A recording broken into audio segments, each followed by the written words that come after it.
আজকে আপনাদের সাথে যে চিকেন চাপের রেসিপিটা শেয়ার করছি, আমি কথা দিচ্ছি যদি আপনারা এইভাবে রেসিপিটা ফলো করে বাড়িতে বানান, বাইরের চিকেন চাপ খেতে ভুলে যাবেন।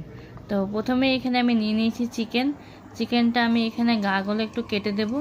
কেটে দিলে কি হয়, একটু মশলা ঢুকে, তাই জন্য গাগুলো আমি এখানে কেটে দিচ্ছি। তারপর চিকেনটা আমি একটা বাউলে নিয়ে নেব। নিয়ে এখানে প্রথমেই দিয়ে দেবো হলো টক দই আমি এখানে দিয়েছি 2 টিস্পুন মতন টক দই দিয়েছি এখানে। তারপর আমি চারমগজ আর কাজুর একটা স্মুথ পেস্ট করে নিয়েছিলাম, যেখানে 1 টিস্পুন চারমগজ আর 4-5টা কাজু দিয়েছিলাম।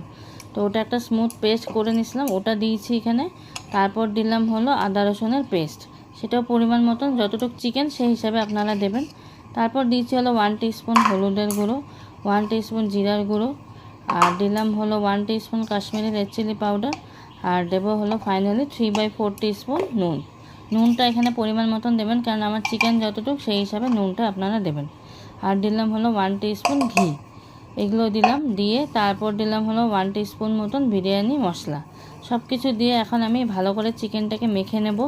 ভালো করে কিছুক্ষণ মেখে নেওয়ার পর প্রায় 1 ঘন্টা থেকে 2 ঘন্টা মতন ম্যারিনেট করে রেখে দেবো। 1 ঘন্টা করলে বেশি ভালো হয়। এটা ম্যারিনেট করে আমি চাপা দিয়ে রেখে দিলাম। তো এদিকে 1 ঘন্টা হয়ে যাওয়ার পর আমি এখন রেসিপিটা স্টার্ট করলাম। তো আমি এখানে তেলে দিয়েছি গোটা গরম মশলা দিয়ে এই চিকেনগুলোকে রিফাইন্ড অয়েলে প্রথম ভেজে নেব। এপিট ওপিট দুপিটে ভেজে নেব। ভেজে নেওয়ার পর তারপর দিয়েছি এখানে একটা বড় পেঁয়াজ আমি পেস্ট করে দিয়েছি, সাথে 4টা কাঁচা লঙ্কাও পেস্ট করে একসাথে দিয়েছি। তো দিয়ে এবার এই মশলাটা ভালো করে কিছুক্ষণ কষাতে হবে।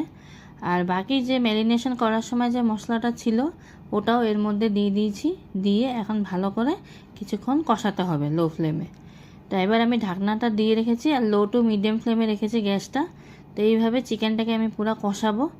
তো যখন জল ছেড়ে আসবে তারপর ফাইনালি আবার কষাতে হবে। তো এইভাবে কিছুক্ষণ কষানো হয়ে যাওয়ার পর এর মধ্যে দিয়ে দিলাম কিছুটা কসুরি মেথি আর 1 টিস্পুন মতন কেওড়া জল। তো এগুলো সব কিছু দিয়ে আবারও মশলাটাকে ভালো করে কষিয়ে নেব।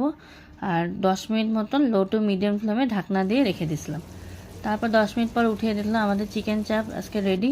তো ফাইনালি আমি একটু গরম মশলা এর মধ্যে দিয়ে দিলাম। এটা যে কোনো লাচ্ছা পরোটা বা তন্দুরি রুটির সাথে খেতে দারুণ লাগে। একবার রেসিপিটা অবশ্যই ট্রাই করে দেখো আর আমাকে কমেন্টেও লিখো কেমন লাগলো। আর যারা নতুন দেখছো অবশ্যই একবার সাবস্ক্রাইব করে দিও আমার এই চ্যানেলটাকে, আগামী দিনে নিউ আপডেটস পাওয়ার জন্য। তো আজকের জন্য টাটা, আবার আসবো আমি একটা নতুন রেসিপি নিয়ে।